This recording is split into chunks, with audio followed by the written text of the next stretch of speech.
Halo semuanya, Assalamualaikum warahmatullahi wabarakatuh. Bagaimana kabar kalian? Semoga selalu dalam keadaan sehat dan bahagia ya, dan tetap semangat walau belajar dari rumah. Pada pertemuan kali ini, kita akan membahas materi tentang merek. Tanpa berlama-lama lagi, mari kita masuk ke pembahasan materi dan simak video ini sampai selesai. Nah, materi yang pertama itu adalah pengertian merek menurut para ahli. Yang pertama itu ada pengertian merek menurut Philip Kotler, yang dimana Philip Kotler mengatakan bahwa merek adalah sebagai tanda yang wujudnya yaitu gambar, nama, kata, huruf, angka, dan susunan warna yang mempunyai daya pembeda yang dipakai dalam dunia usaha perdagangan dan jasa.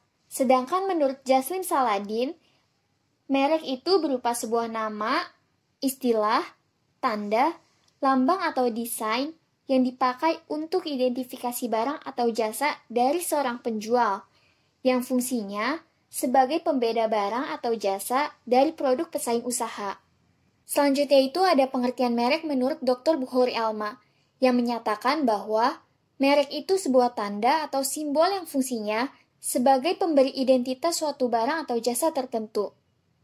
Sedangkan menurut Undang-Undang Nomor 15 Tahun 2001, Bab 1, Pasal 1, Ayat 1 menyatakan bahwa merek itu berupa tanda yang wujudnya adalah gambar, nama, kata, huruf-huruf, angka-angka, susunan warna, atau kombinasi hal tersebut berfungsi sebagai daya pembeda dan dipakai pada kegiatan perdagangan barang atau jasa.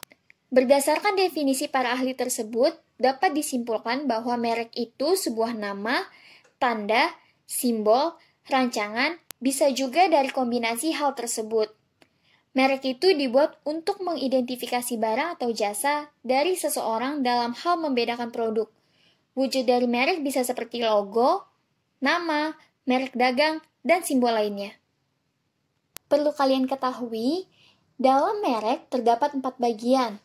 Di antaranya yaitu ada nama merek atau brand name, ada tanda merek atau brand sign, ada tanda merek dagang atau trademark, dan hak cipta atau copyright. Nama merek merupakan bagian dari sebuah merek yang bisa diucapkan. Sedangkan tanda merek adalah bagian dari sebuah merek yang bisa dikenal, tetapi tidak bisa diucapkan. Wujudnya seperti lambang, desain, huruf, serta warna khusus. Tanda merek dagang berarti bagian dari sebuah merek yang dilindungi oleh badan hukum. Dan hak cipta artinya hak istimewa yang diberikan pada suatu produk bermerek tertentu karena telah memproduksi, menerbitkan, dan menjualnya. Kalau ada plagiat atau penjiplak merek, bisa diberikan sanksi hukum. Perlu kalian ketahui juga bahwa dalam pembuatan produk dan merek adalah satu kesatuan atau satu paket. Untuk lebih jelasnya, simak materi berikut. Yang pertama yaitu adalah posisi produk. Posisi produk yaitu penempatan produk yang difokuskan pada pikiran konsumen berdasarkan atribut penting yang ada kaitannya dengan produk pesaing. Contohnya, pada suatu segmen pasar mobil, Toyota Avanza diposisikan sebagai mobil niaga yang ekonomis, sedangkan mobil BMW, Mercedes-Benz itu diposisikan dalam hal kualitas dan kinerja. Selanjutnya, mobil Ferrari, Lamborghini, Land Cruiser, Alphard, Jaguar dikategorikan ke dalam mobil mewah dan sebagainya.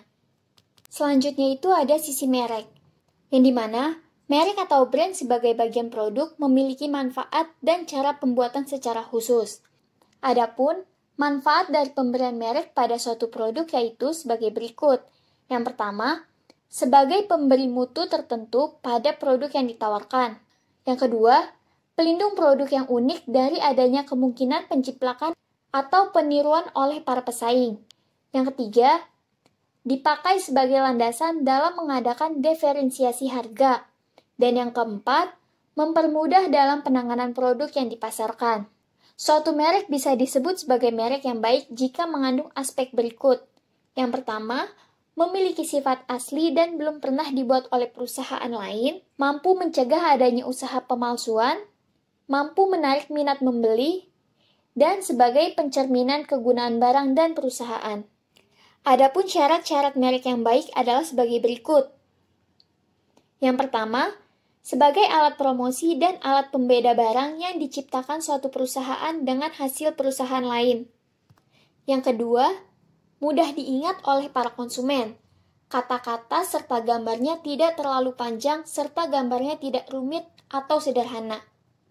Yang ketiga, mampu menciptakan kesan positif dan menimbulkan kesan produk yang berkualitas tinggi. Lalu pembuatan merek atau brand dan warna. Dalam pembuatan suatu produk terdapat merek dan warna. Keduanya itu merupakan dua istilah yang sifatnya saling melengkapi produk. Warna itu sangat memiliki pengaruh pada penampilan suatu barang yang diciptakan.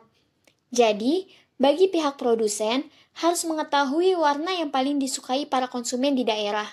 Dikarenakan, pada tiap daerah pada umumnya memiliki kegemaran yang menonjol terhadap suatu warna seperti biru, kuning, dan sebagainya.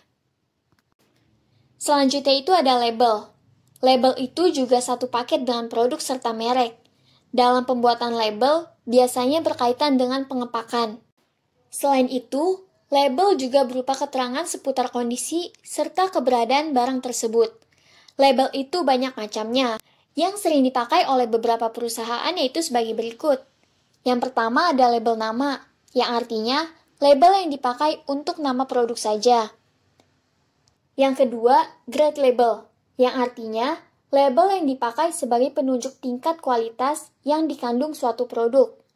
Yang ketiga, descriptive label, yang artinya label yang dipakai sebagai keterangan tentang produksi. Biasanya memuat tentang pemakaian, informasi susunan atau komposisi produk, cara penyimpanan, dan lain-lain.